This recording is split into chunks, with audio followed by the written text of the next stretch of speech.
你有没有经历过一种时刻，原本你以为一切都很稳，工作看起来还可以，感情好像还撑得住，人生方向虽然有点不安，但至少还没有完全崩塌。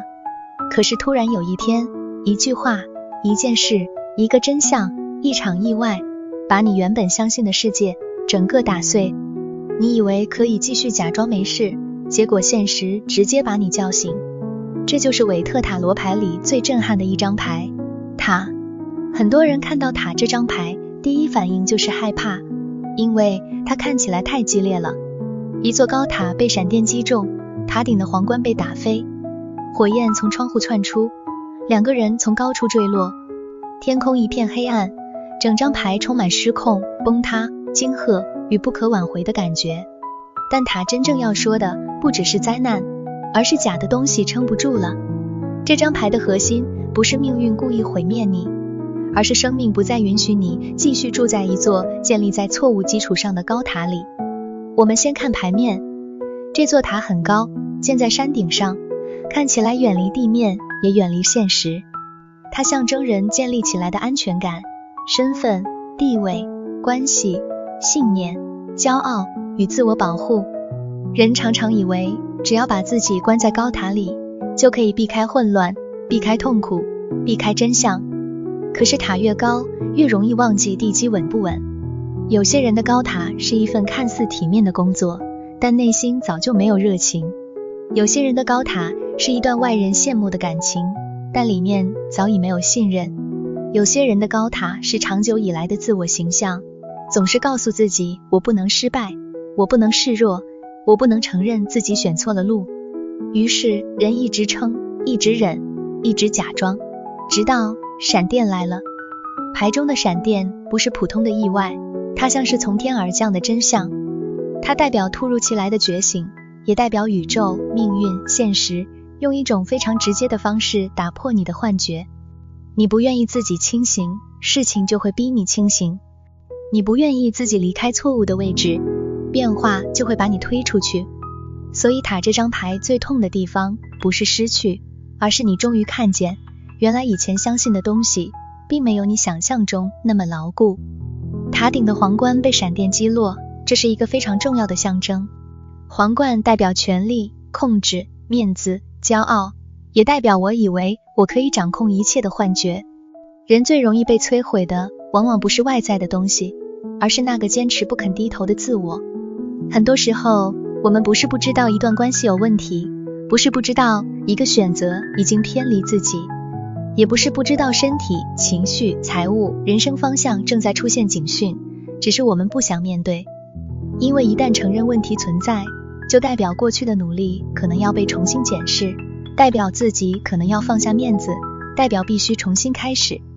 可是塔告诉你，拖延真相只会让崩塌来得更猛烈。牌面中有两个人从塔上坠落，他们不是优雅地走下来，而是被迫摔下来。这代表当变化来临时，人常常没有准备好，你可能会感到恐慌、羞愧、愤怒、不甘心，甚至觉得为什么是我。但从另一个角度看，坠落虽然痛，却也代表他们终于离开了那座危险的塔。有时候人生最可怕的不是崩塌，而是你一直住在一个迟早会崩塌的地方，却还以为那叫安全。塔的牌意对应到生活，常常出现在突然分手、工作变动、合作破局、秘密曝光、计划中断、信念瓦解、人生方向被迫改变的时候。它不像死神牌那样是缓慢的结束，也不像倒吊人那样是暂停与等待。它是突然的、剧烈的，没有商量余地的，但它的目的不是惩罚，而是拆掉不真实。在感情中，它可能代表一段关系中的问题终于爆开，你们可能长期逃避沟通，表面和平，内在却累积了不满、猜疑与失望。当塔出现，它会让那些被压住的真相一次浮上来。这时候最重要的不是急着挽回表面和平，而是诚实看见这段关系的地基到底是爱、信任与责任，还是依赖、恐惧与习惯。如果还有真心，就要重建沟通方式，不要再用逃避维持关系。如果已经只剩消耗，就不要把崩塌当成世界末日，也许它是让你离开错误关系的出口。在工作与事业中，它可能代表职场变动、公司调整、计划失败，或你原本依靠的模式突然不管用了。这时候不要只问为什么倒霉，而要问我之前是不是太依赖单一收入、单一人脉、单一能力？我是不是早就知道这个环境不稳，只是一直不愿意准备退路？它出现时，最好的做法不是崩溃，而是盘点。盘点能力，盘点资源，盘点现金流，盘点自己真正能带走的东西。职位可能会变，公司可能会变，环境可能会变，但真正属于你的能力，不会因为一场变动就消失。在金钱中，塔提醒你不要建立在侥幸之上，不要用借贷撑面子，不要用投机当成安全感，不要明知风险过高，还假装自己可以全身而退。塔出现时，代表财务结构需要立刻检查，该止损就止损，该缩减开支就缩减，该面对债务就面对，不要等到问题爆炸才处理。在内在成长中，塔是一张非常重要的觉醒牌，它会打破你过去对自己的错误认知。也许你一直以为自己只能当好人，所以不敢拒绝。也许你一直以为成功就是要被别人认可，所以拼命讨好。也许你一直以为安全感来自外在稳定，所以不敢相信自己的选择。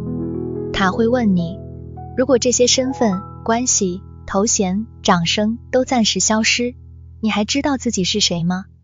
这张牌最深的主题其实是破而后立，没有拆除就没有真正的重建，没有崩塌就不会看见地基，没有真相的冲击就很难离开长久的自欺。所以当你抽到它，不要急着把它当成坏牌，它确实不舒服，甚至可能带来短期混乱，但它也代表一个关键时刻，人生正在把不适合你的结构拆掉，让你不能再靠假象活下去。遇到塔的时候，第一，不要否认现实，事情已经发生，就不要再用应该不会那么严重来麻痹自己，先看清楚损害范围，先承认真相。第二，不要在情绪最强的时候做毁灭性决定，它已经很激烈，你不需要再用冲动让事情更糟。先稳住身体，睡觉、吃饭、呼吸，让自己从惊吓中回到现实。第三，找出崩塌的原因，不要只怪闪电，要看塔本身是不是早就有裂缝。真正重要的不是这次为什么倒下，而是下次你要如何建立更稳的地基。第四，接受重新开始。很多人痛苦是因为一直想回到崩塌之前，可是塔出现后，人生很少能完全回到从前。你要做的不是复原旧世界，而是创造新世界。塔这张牌告诉我们，人生有时候不是因为你做错了才会改变，而是因为你长大了，所以旧结构再也装不下你。有些崩塌是命运的清场，有些失去是灵魂的释放，有些真相虽然刺痛，却让你从谎言里醒来。当高塔倒下，你会看见满地碎片，也会看见天空。以前你以为那座塔保护你，后来才明白它也困住你。所以塔的智慧是，不要害怕失去假的安全感，真正该珍惜的是你在崩塌之后，终于有机会为自己建立一个更真实的人生。如果你现在也正经历某种崩塌，也许是关系、工作、信念或人生方向的改变，请不要急着否定自己。也许这不是结束，而是你不能再活在旧剧本里的开始。你曾经在人生哪个时刻经历过像塔一样的突然转变？那场崩塌后来带给你的是失去，还是重生？欢迎在留言区分享你的故事，也许你的经验正好能陪伴另一个正在高塔倒塌中学会站起来的人。